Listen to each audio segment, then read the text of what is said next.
Let me ask you something uncomfortable. What if the problem isn't that you're not working hard enough? What if the problem is that you're working hard on the wrong thing? You wake up early, you stay up late, you sacrifice weekends, comfort, peace of mind, and yet the results don't match the effort. That gap, that painful space between how hard you work and how far you get, that's where frustration is born. That's where confidence starts to crack. That's where people quietly give up. But hear this clearly, hard work is not the same as meaningful progress. Effort without direction is exhaustion. Discipline without clarity is burnout. And grinding without purpose is the fastest way to lose belief in yourself. Today isn't about telling you to work harder. You're already doing that. Today is about asking a better question. Why am I working this hard? And what am I actually building? Because when effort finally aligns with purpose, failure stops feeling like rejection and starts becoming feedback. And that's where everything changes. Hard work has been sold to men as the ultimate measure of worth, but effort alone was never meant to be the destination. From a young age, men are taught by culture, by comparison, by quiet expectations, that exhaustion equals value. If you're tired, you must be doing something right. But impact doesn't care how many hours you suffered. It only responds to whether your work actually moves something forward.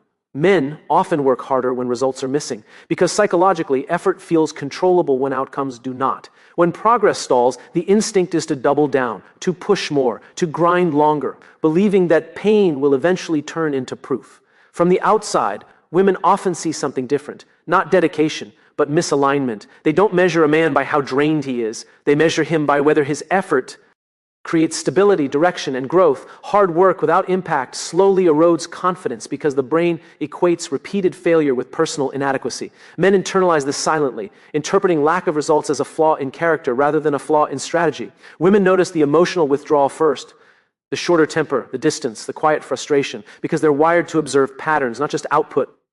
Impact restores dignity because it gives effort meaning. And when work starts to matter, the mind stops questioning its own value and starts trusting the process again.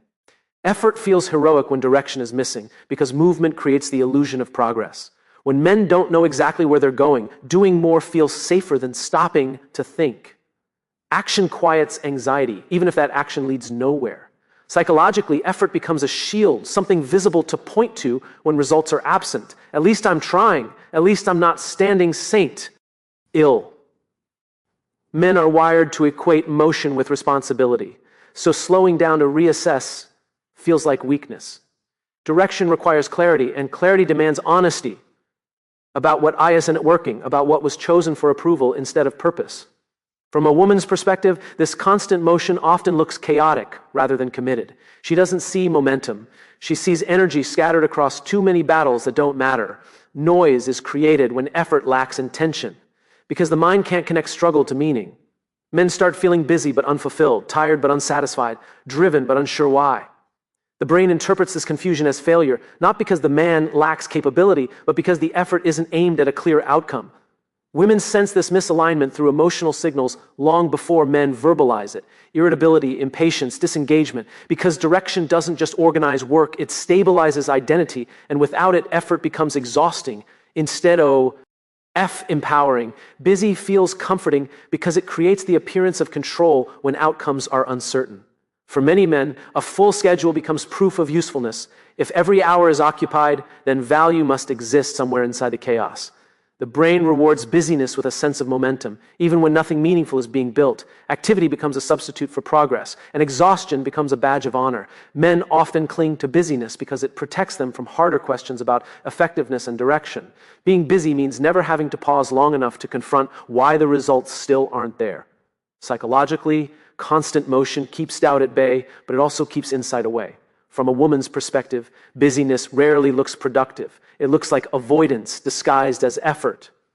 She notices when a man is doing everything except the one thing that actually moves the needle. The lie of busyness reveals itself in the emotional toll it takes over time. Men become impatient, mentally fragmented, and quietly resentful, not because they lack discipline, but because their energy is being consumed without return.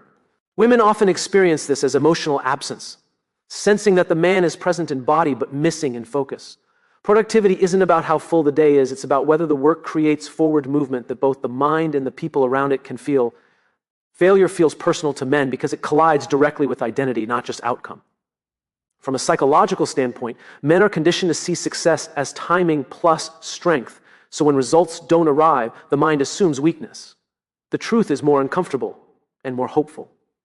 At the same time, failure often simply means the process has started before understanding has caught up.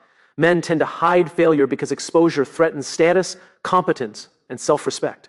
Internally, the brain interprets early losses as warnings to stop, not signals to adjust. From a woman's perspective, failure doesn't automatically diminish a man. Inconsistency and denial do. Women are more likely to see early failure as part of growth, especially when learning is visible and humility replaces defensiveness. Being early is psychologically dangerous because progress is invisible at the beginning. Effort goes in, results stay quiet, and doubt gets loud. Men feel this gap intensely, questioning their decisions, their worth, and their future. Women often sense the internal pressure before the man articulates it, noticing withdrawal, overcompensation, or emotional rigidity. Failure, when it arrives early, is information without validation. It teaches timing, pacing, and alignment long before it offers reward, and it forces the mind to separate self-worth from short-term outcomes while the foundation is still being laid. The long game exposes impatience because it stretches time far beyond emotional comfort. Men are often taught to associate effort with immediate payoff. So when results delay, the mind assumes something is wrong. Psychologically, waiting feels like stagnation, even when growth is happening beneath the surface. The discomfort doesn't come from effort itself, but from the uncertainty of not knowing when validation will arrive. Men respond to this tension by accelerating timelines that were never meant to be rushed. They push harder, demand faster outcomes, and interpret slow progress as failure rather than process. From a woman's perspective, this impatience often appears as instability, not ambition. She senses when urgency replaces intention, when decisions are driven by fear of falling behind instead of commitment to a direction. The long game rewards consistency, but consistency is invisible in the short term. Men struggle here because identity becomes tied to milestones, and without them, motivation starts to leak. The brain seeks quick wins to restore confidence, even if those wins undermine the bigger picture. Women often recognize this pattern early, noticing when short-term victories come at the cost of long-term alignment. Effort sustains the long game, but patience protects it. Without patience, effort turns erratic, energy becomes reactive, and progress loses coherence. Men feel this internally as frustration and restlessness, while women experience it externally as unpredictability and emotional distance.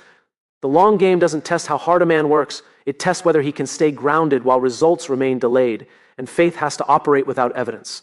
Clarity changes how struggle is experienced because the mind can tolerate pain when it understands purpose. Men are often willing to suffer, but suffering without meaning erodes confidence and identity. Psychologically, clarity acts as a stabilizer. It tells the brain why the effort matters and what the struggle is moving toward. Without that understanding, every obstacle feels like resistance instead of progress.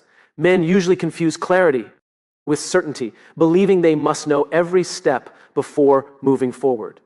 In reality, clarity is simply knowing what matters most right now. When men lack this, they work harder to compensate, mistaking intensity for alignment. From a woman's perspective, this looks like force without direction. She doesn't question the effort. She questions whether the effort is aimed at something that can grow. Struggle becomes momentum when effort is filtered through a clear priority. The brain stops fighting itself because decisions become easier and energy stops leaking into doubt. Men feel this shift internally as calm determination rather than frantic urgency. Women notice it externally as steadiness, emotional presence, and a sense that the man is no longer chasing validation but building something intentional.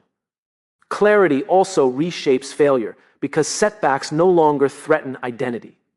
When the goal is clear, failure becomes a course correction instead of a personal verdict. Men stop interpreting resistance as rejection and start reading it as feedback. Women trust this version of a man more because clarity produces consistency, and consistency signals safety. Momentum isn't created by removing struggle, it's created by giving struggle direction. When men know why they are enduring difficulty, patience increases, confidence stabilizes, and effort finally compounds instead of exhausting the mind and the people closest to it.